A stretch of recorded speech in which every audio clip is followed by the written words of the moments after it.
प्राय सभी मनुष्यों को अपने अपने कर्मों के द्वारा उनके दुखों से पीड़ित देखकर विचार करने लगे कि किस प्रयत्न करने से निश्चय मनुष्यों का दुखों का नाश हो सकेगा। ऐसा मन में सोचकर भगवान नारद विष्णु लोक हो गए। वहां श्वेत वर्ण 4 भुजाओं वाले देवों के ईश नारायण लाल जिनके हाथों में शंख चक्र गदा और पद्म थे, वरमाला पहने हुए थे, देखकर स्तुति करने लगे। हे भगवान, आप अत्यंत शक्ति से संपन्न है, मन तथा वाणी भी आपको नहीं पा सकती। आपका आदि मध्य अंत नहीं है, निर्गुण स्वरूप सृष्टि के कारण भक्तों के दुखों को नष्ट करने वाले हो। आपको मेरा नमस्कार है। नारद जी इस प्रकार की स्तुति सुनकर विष्णु भगवान बोले, हे मुनिश्रेष्ठ, आपके मन में क्या है? आपका किस काम के लिए आगमन हुआ है? निसंकोच बताइए। तब नारद मुनि बोले, मृत्युलोक में सभी मनुष्य अनेक योनियों में पैदा हुए हैं, अपने अपने कर्मों के द्वारा अनेक प्रकार से दुखी से दुखे हो रहे, दुखों से दुखे हो रहे। हे नाथ, मुझ पर दया रखियो तो बताइए, उन मनुष्य के सभी दुख थोड़े प्रयत्न से कैसे दूर हो सकते?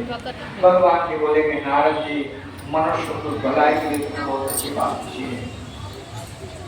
जिस काम करने से मनुष्य मोह से छूट जाता है, वो मैं प्रेम वश में कहता हूँ, ध्यान से सुनो। बहुत पुण्य देने वाला स्वर्ग तथा मृत्यु लोक दोनों में दुर्लभ करके आज मैं प्रेम वश में कहता हूँ। सत्यनारायण भगवान का यह व्रत अच्छी तरह संपन्न करके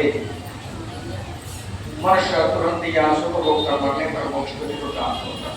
भगवान के वचन सुनकर नारद मुनि बोले, उस व्रत का फल क्या है, क्या विधान है, किसने व्रत किया है और किसके लिए व्रत करना चाहिए? भगवान को विस्तार देखो। भगवान बोले, दुख शोक आदि को दूर करने वाला यह व्रत सभी स्तरों पर विजयी करने वाला है।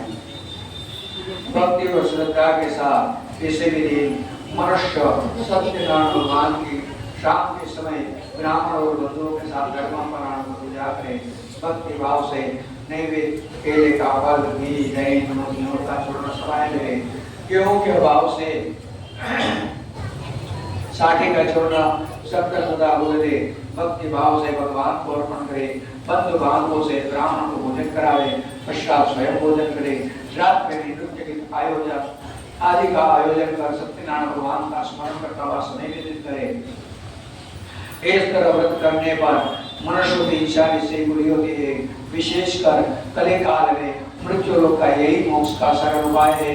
यदि श्री देवागंडे स्कंद पुराण नारायण देवदाय प्रथम अध्याय श्री कृष्ण चरणारविंद श्री सत्यनारायण देव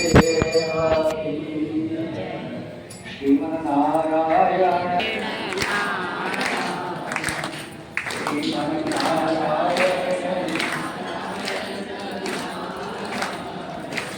बदरी नारायण नारायण नारायण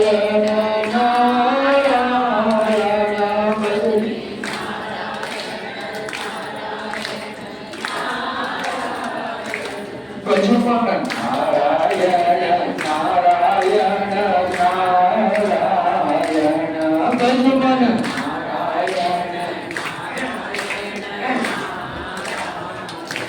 श्रीमन नारायण नारायण नारायण श्रीमन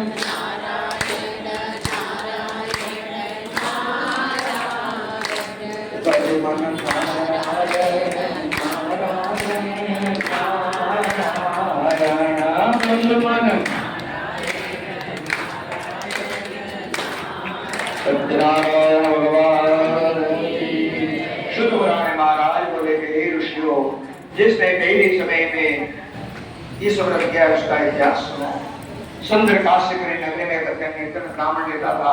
भूख और प्यास से बेचैन हुआ पृथ्वी पर घूमता था। ब्राह्मणों से प्रेम करने वाले ब्राह्मण ने भगवान ने ब्राह्मण को दुखी देखकर बड़े ब्राह्मण को उदाहरण दिया।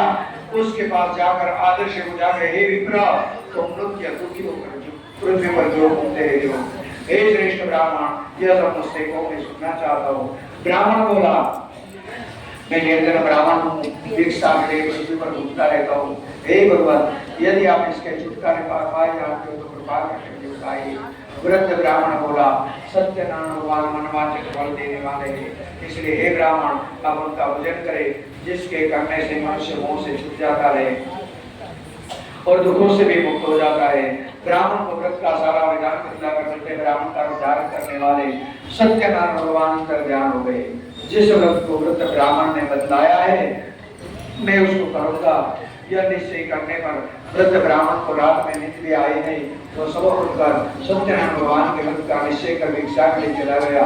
उन दिनों उनको भिक्षा में बहुत सा धन मिला, जिससे बंधु बांधवों के साथ उसने सत्यनारायण भगवान का व्रत किया, जिसके करने से वो मित्र सभी दुखों से छूटकर अनेक प्रकार की संपत्तियों से मुक्त हुआ। उसी समय से वो मित्र हर मास व्रत करने लगा। इस तरह सत्यनारायण भगवान को जो भगवान के व्रत को जो भी करेगा सभी पापों से छूटकर मोक्ष को प्राप्त होगा। आगे जो पृथ्वी पर सत्यनारायण भगवान का व्रत करेंगे वह मनुष्य सभी दुखों से छूट जाएगा। इस तरह नारायण जिसे नारायण का कहा हुआ यह व्रत ने कहा, हे विप्रो अब और मैं क्या कहूँ। ऋषि बोले, हे मुनीश्वर संसार में इस विप्र से सुनकर किसने किसने व्रत किया है उसका इतिहास सुनना चाहते हैं, इसके लिए हमारे मन में अटूट श्रद्धा है। शुद्ध पुराण महाराज बोले कि हे मुनियों जिसने जिसने व्रत किया है उसका इतिहास सुनो। एक समय वृद्ध ब्राह्मण धन और ऐश्वर्य के अनुसार